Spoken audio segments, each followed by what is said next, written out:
Hi అండి, welcome to VR world YouTube channel. ఈరోజు చేపల పులుసు తయారీ విధానం చూద్దాం.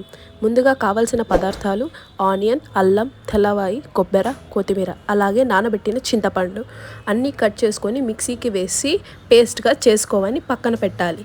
మనం 2 కేజీల చేపల పులుసు చేస్తున్నాం కాబట్టి 4 టేబుల్ స్పూన్ల ఆయిల్ వేసి ఆయిల్ బాగా హీట్ అయిన తర్వాత అందులోకి ఆనియన్, చిల్లీ కట్ చేసుకొని వేసుకోవాలి.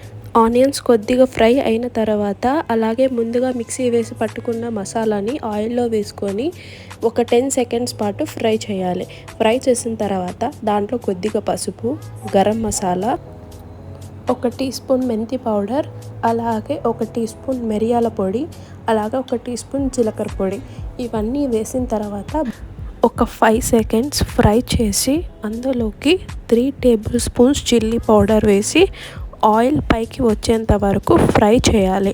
వీడియోలో చూపిస్తున్నట్టుగా ఆయిల్ పైకి తేలాలి. పైకి తేలిన తర్వాత అందులోకి చింతపండు రసాన్ని వేసుకొని బాగా కలిపి తగినంత ఉప్పు వేసుకొని మూత పెట్టుకోవాలి.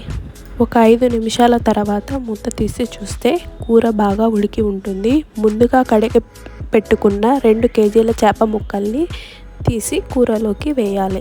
వేసిన తర్వాత గెంటితో బాగా కలిపి మరి ఒక 15 నిమిషాలు ఉడకబెట్టుకొని కొత్తిమీరతో గార్నిష్ చేసుకుంటే ఎంతో రుచికరమైన చేపల పులుసు రెడీ.